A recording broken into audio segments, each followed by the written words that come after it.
ఏమత్తా కొత్త కోళ్ళకి తలంటి పోస్తావా? అవునే. పోయి ఇవాళ నువ్వు దానికి తలంటి పోస్తే రేపు అది మీ తలకి కూర్చుంటుంది. నీ మాట నమ్ముకుని మా చిన్నాన్న కూతురు చేసుకుంటా అని మాట ఇచ్చి నిలబెట్టుకోలేకపోయాను.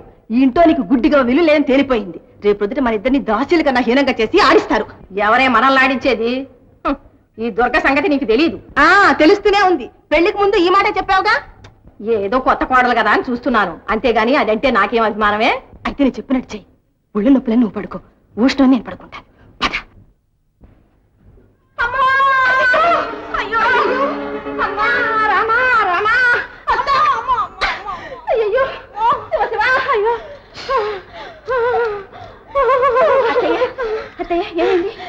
ఏం చెప్పనే తల్లి, అప్పుడప్పుడు వచ్చి పడతాయమ్మా ఈ పాడు నొప్పులు. నడుం పట్టేసిందమ్మా, నడుం పట్టేసిందే. ఇప్పుడు వంట వాపు ఎవరు చేస్తారో ఏమో. రాత్రంతా దానికి ఒకటే జ్వరమమ్మా. వంట నేను చేస్తాను అత్తయ్య. అయ్యో కొత్త కోడలు నీ చేతట చేయించేదే తల్లి. అప్పుడే పాడకం పెట్టిందని నలుగురు నన్ను ఆడిపోసుకుంటారమ్మా.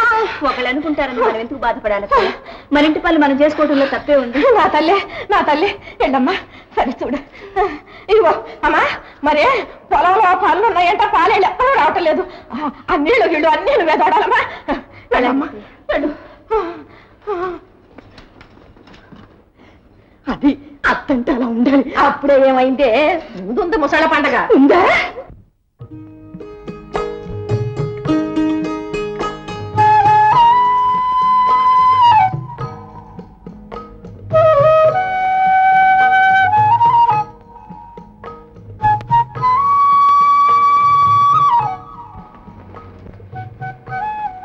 కోపం వచ్చిందా?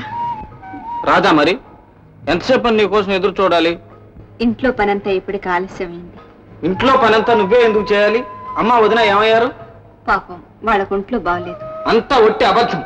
బాగా లేకపోతే రాసిడే సన్నం ఎలా తిన్నారు? మా తమ్ముడు చెప్పినట్టు ఇంట్లో మెత్తగా ఉంటే మొత్తేస్తారు. పోనీలేండి, ఇప్పుడు ఆ గొడవ ఎందుకు? పాలు తాగండి. నాకు పాలు వద్దు, పళ్ళు వద్దు, నువ్వే కావాలి. ఏనాయనా ఇంకా ఇక్కడే ఉన్నావా పొలం వెళ్లకుండా? ఇవాళ నాకు పొలం వెళ్ళాలని లేదమ్మా, ఇక్కడే పడుకుంటాను. అట్లా అంటే ఎట్లాగురా? అసలే దొంగల భయం ఎక్కువగా ఉందా? పంట పోతే మళ్ళీ రాదు. పెళ్ళాం ఎక్కడికి వెళ్తుందిరా? ఇక్కడే ఉంటుంది ఎంతక్క. వెళ్ళిరా నాయనా, మా బాబు కాదు. వెళ్ళి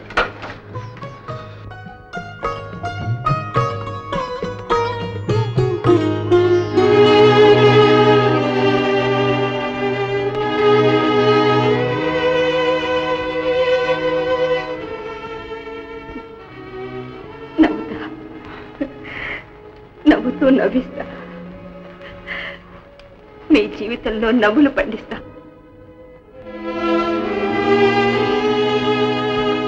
పొలం వెళ్తున్నావా? అవునాను. అదేనండి, వాడికి వ్యవసాయం అన్నా గొడ్డు గోదా అన్నా వల్ల మాలిన అభిమానం అండి. చూస్తూనే ఉన్నారుగా. తెలుస్తూనే ఉందండి. మరి మీ మూడో అబ్బాయి ఏం చేస్తుంటాడు? వాడి సంగతి ఆ పరమేశ్వరుడికి తెలియాలి. ఏదో నాట్యం అంటూ సంగీతం అంటూ తిరుగుతూనే ఉంటాడు.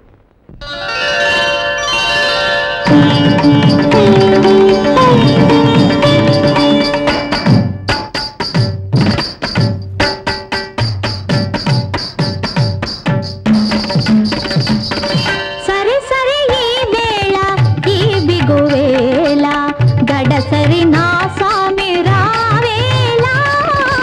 సరే సరే ఈ వేళ ఈ బిగువేళ గడసరి నా స్వామి రావేళ. సరే సరే ఈ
బిగువేళ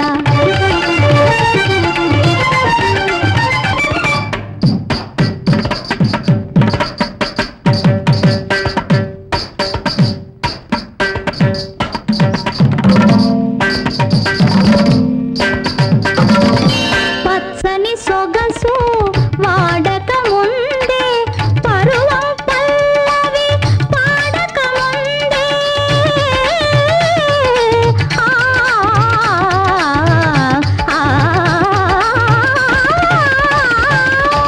పచ్చని సొగసు వాడక ముందే పరువం పల్లవి పాడక ముందే పరులకు మరులే కలుగక ముందే మనసు మార్చుకొని ధరికి చేర్చుకొని తనివి తీర్చమని మరి మరి వేడి తిని సరి సరి ఈ వేళ ఈ బిగువేళ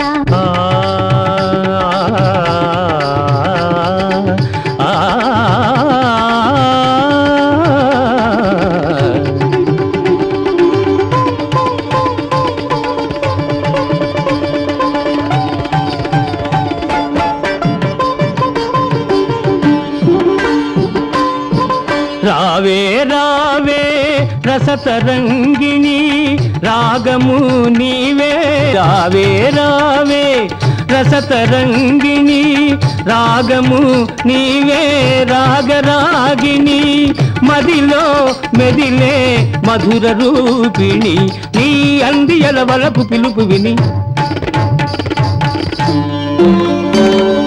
నాడెండమున మరులు నిలుపుకొని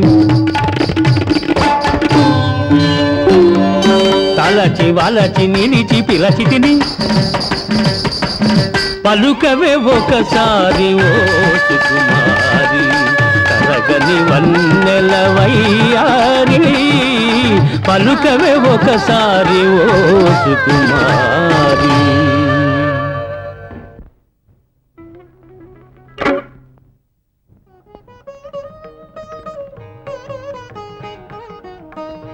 మీ కాలం నా నాట్యానికి ప్రాణం పోసింది, నన్నేదో అంతు తెలియని తీరాలకు తీసుకుపోయింది. ఆ స్వర విన్యాసాలు ఇప్పటికీ నా హృదయంలో ధ్వనిస్తూనే ఉన్నాయి. చూసావా పెట్టుదారులు పడింది.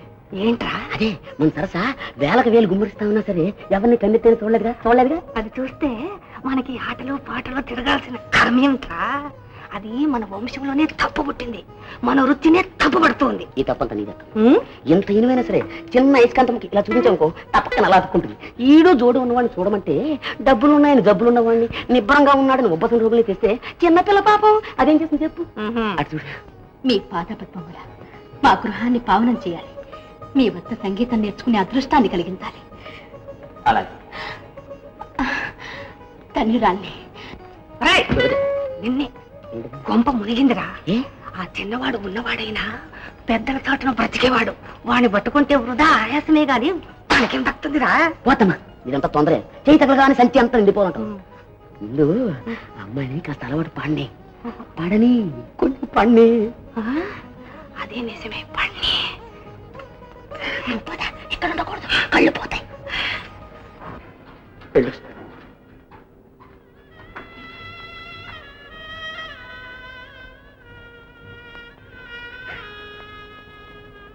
హర హర మహాదేవ శంభో శంకర భవతి భిక్షాం దేహి.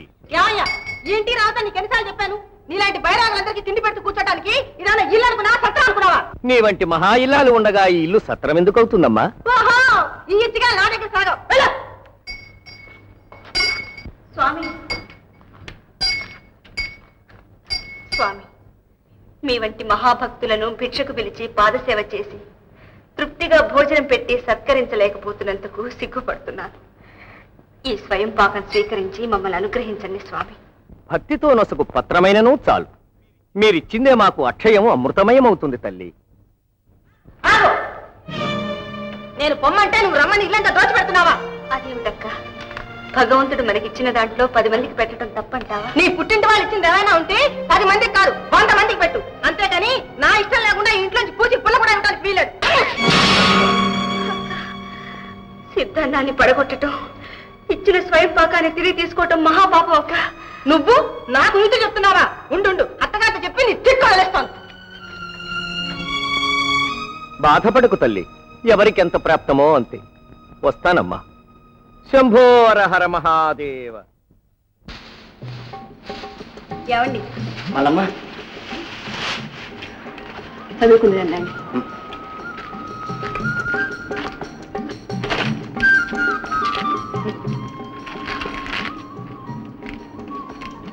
శ్రీరాముని వలె పెద్దల మాట పాటించవలెను. శ్రీరాముని వలె పెద్దల మాట పాటించవలెను. హరిశ్చంద్రుని వలె సత్యమునే పలుకవలెను. హరిశ్చంద్రుని వలె సత్యమునే పలుకవలెను. రాయండి. ధర్మరాజు జూదములో తన సర్వ సంపదలు కోల్పోయెను. ధర్మరాజు జూదములో తన సర్వ సంపదలు కోల్పోయెను. చూసారా? అందుకని జూదం ఆడరాదు. మరి మా అన్న ఆడతాడే. అన్నయ్యకి ఈ పాఠం చెప్పాలి. మళ్ళమ్మా ఈ పూటకి చదువు చాలు. మరే మనిద్దరం సరదాగా మాట్లాడుకుందాం. ముందు చదువు, తర్వాత సరదాలు. మళ్ళమ్మా నా మాట వినండి. మందర కైకతో కొండెమలు చెప్పెను. మా వదిలేగా తప్పు కదూ. లక్ష్మణుడు శూర్పణక ముక్కు చెవులు కోసెను. మంచి పని చేశాడు. తర్వాత చదువుకోవచ్చులే రామలమ్మ.